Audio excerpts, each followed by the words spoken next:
Good morning, dolls, and welcome to Little Gretchen's Workshop. So I've been meaning to make some little boots for a friend of mine for quite a while now, and it was several projects I was trying to get out of the way before I did them. But I sat down one day and just began to play at my craft desk, so let me show you what I came up with. Now I always start with three little balls of clay, one kind of long shaped like a bean, one right at the toe box, and then one on top of the bean to be like the ankle part of the boot. And then I just use my dental tool and try to shape it to make it look like wrinkled leather rather than clay. Now, other than giving you the instructions about how to line up the little balls of clay, I really can't give you any explanation as to any rhyme or reason how I do what I do. I just work with the dental tool until the shoe looks like something that I recognize. Now, I don't do a lot of smoothing and polishing. I really like it to look kind of rough. But there was a point when the clay got a little bit dry because it was cold, and I added a little olive oil to soften it and make it more pliable. Now, I shaped my boots on top of these little glass pieces, so you have to be careful not to add too much olive oil because it'll cause the boot to slide around while you're shaping it, which will make it difficult to continue to work. Now, if you're new to my channel, you'll find out quickly that I have a tendency to make more than one of whatever I'm making. I started out with the black boots, and then I used the very same method of the three little balls, stacking them, and began to work on a brown pair as well. Now, to me, this brown clay really looks like the leather that's on work boots. Now, I'm not sure which brand this one was. It was among my scraps, but it's a little bit softer than the one that I was using to make the black boots. Now, it was totally unnecessary for me to add any oil to the brown clay, but I was already on a roll and there was already oil on the table and I didn't want it to go to waste. So I unnecessarily, repeatedly stuck the tool into the oil. So like I do so many times, I did exactly what I tell you dolls not to do. And right now, while I'm working on these boots, I'm thinking about the person I'm creating them for, wondering what they'll do or where they'll put them in their dollhouse. Now, dolls, I'm not a shoe professional. This is only the second time that I've even made shoes that actually are not on the doll. And I will leave a link in the description so you can see my first shoe boot video. I have a tendency to really like to make men's shoes or boots. I guess because men's work boots always seem to look big and rugged and a little dirty and scuffed up, so I don't have to be as perfect in my creation process.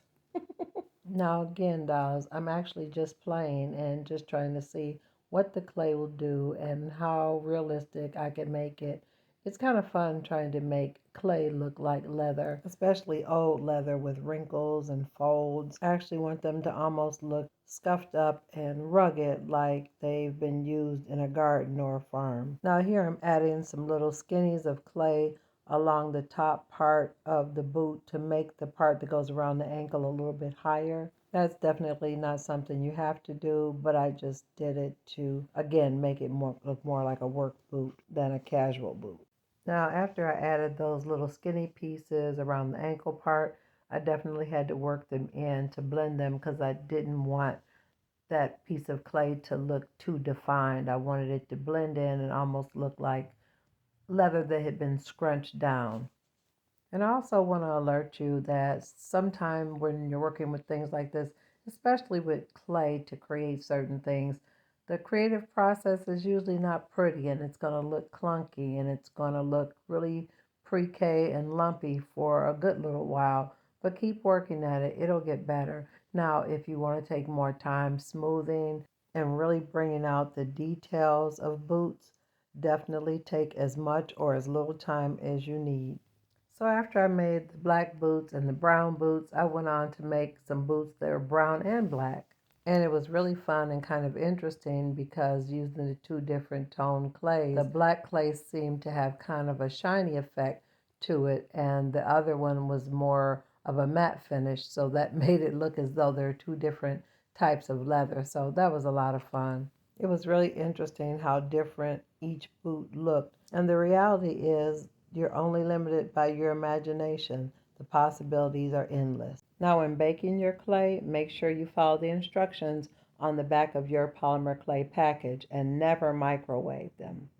Now it's time to get to my favorite part, which is staining and adding detail. So I started out just by sanding them to bring out the definition of any details that I sculpted into the clay. And I really love the way that looks because they almost look like somebody's been walking in mud or something and it's dried up. I really do love how the sandpaper brings out and highlights the details of the sculpt. Now you can see from this angle the other pairs of boots are still on the little circles because I actually sculpted them and baked them right on the little glass, which made it very convenient.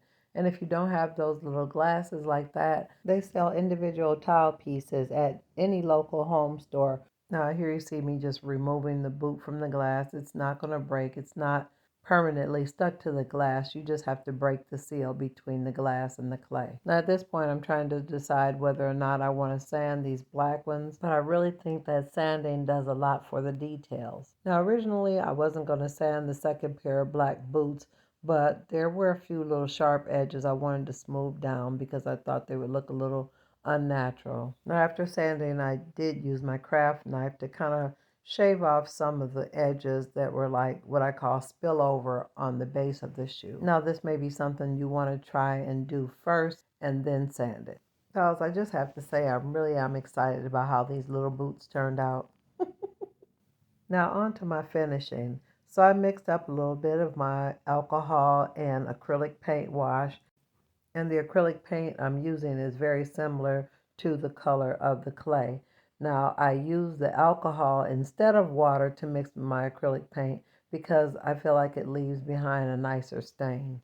After I coated both of the brown boots with the acrylic paint and alcohol that's similar to the clay color, I allowed them to dry. And after I allowed the surface of the little brown boots to dry, I mixed some more alcohol and some black paint to add time and distress to the little brown boots.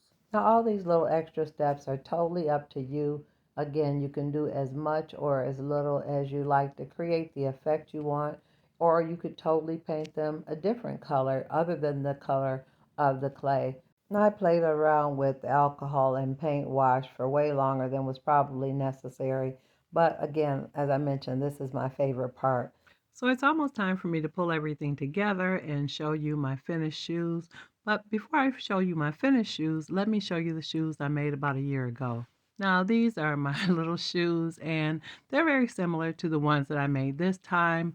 And I really like them and I'll always love them because they were my first ones.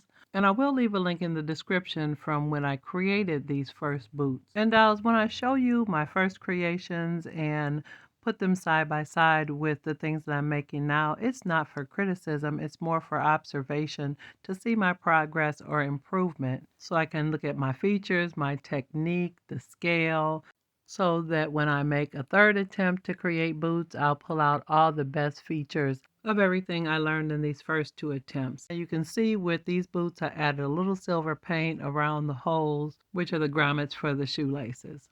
So dolls, I'm really tickled about how these boots turned out. And although I'm really happy and proud about my first ones, this second set, I think I've refined them a little bit more and my technique is improving.